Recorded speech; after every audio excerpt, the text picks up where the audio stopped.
I actually wanted to talk about something serious this time, surprisingly for me.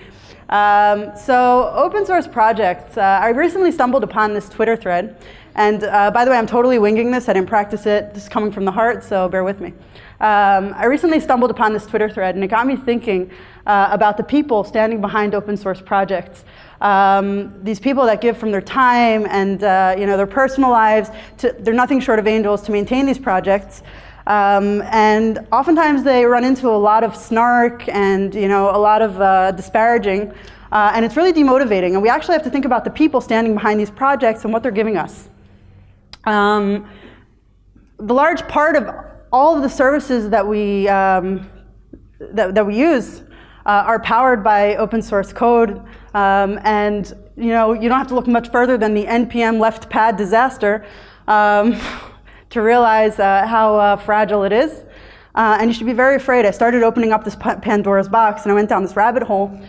And there's a lot of pain there with the people that are maintaining these projects. I actually want to read an excerpt. Plenty has been said about maintaining open source projects. I'm not the person. I don't maintain a project. I'm not really the person who can talk about it in depth. But I recently stumbled upon a really good blog post, and I actually want to read an excerpt from it. But I really do think that all of you should read this article called "Roads and Bridges: The Unseen Labor Behind Our Digital Infrastructure." I'll just say, just as an aside, some of the maintainers of the Python community, Jesse Noller, Brett Cannon, have been very vocal about their burnout and other things. Definitely recommended to read this. So, a day in the life of an open source maintainer. Outside your door stands a line of a few hundred people. They're patiently waiting for you to answer their questions, complaints, pull requests, and feature requests.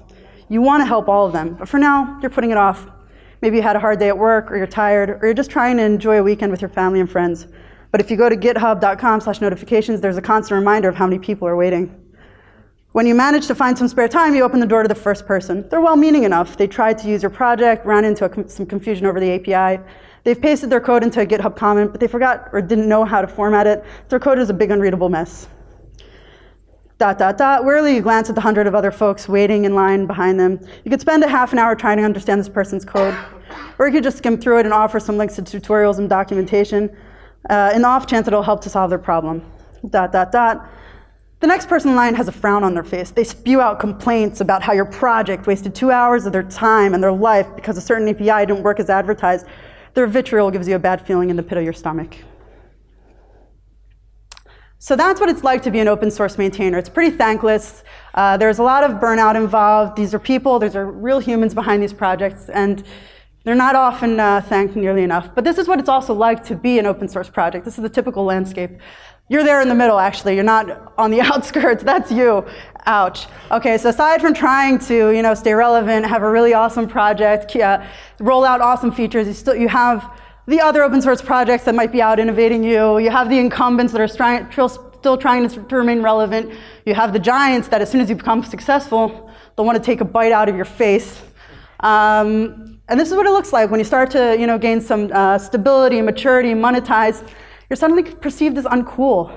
What an uncool project.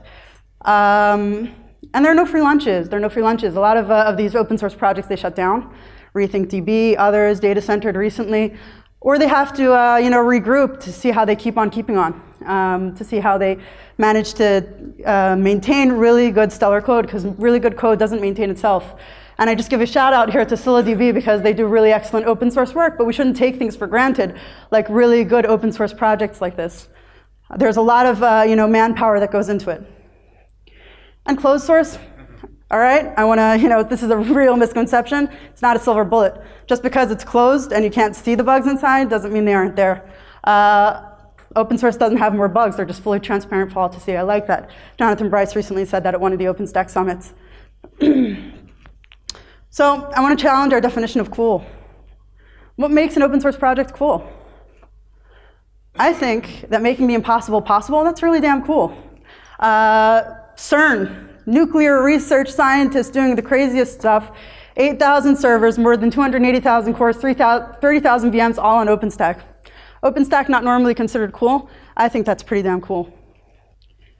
Maintaining developer mindshare for an extended period of time, engagement over the years, That's really not an easy feat. A lot of projects, they fizzle out, they die, they can't maintain the momentum. It's really important. Trusted by the biggest and baddest. A lot of these companies are using MySQL, Facebook, really vocal about it, Wix as well. OpenStack, Canonical, Tesla, a lot of good open source projects. Linux probably powering 90% of them. Git, Docker. And I think enabling a marketplace of profitability, and this is where it becomes really uncool, it's really an important thing, because if there are companies that can monetize on open source projects, and by monetizing, they're able to put developer resources onto these projects so that they can be maintained for the long term. That's really important. You want these projects to be sustained and maintained and be able to survive in the long run. So if you can enable, if it's the win-win situation, if you can enable a marketplace of profitability for those who will take these open source projects, build on them, provide stability, enterprise-grade support, additional features, it's really important. Just one more thing that isn't really on topic, but it's something that I think also needs saying. There are more ways to get involved in open source than just contributing code. You can contribute to documentation, editing, answering questions on Stack Overflow. Just be an evangelist, be a human. Be a human about open source projects. There are a lot of really good people standing behind them. And while Sebastian might laugh at me, stars on GitHub are also important. Maybe it's not a metric of like how successful the project is or how many forks or whatever it is, but it helps maintain motivation. So I think that's really important. And I think the writer of CRL is really damn awesome. Daniel Steinberg, let's give him a big high five. Nobody would associate CURL with being the coolest and baddest, but you know what? You're awesome to me. So, open source. Some suggested reading. These are really good articles that I stumbled upon in writing this. And cloudify.co, we're hiring.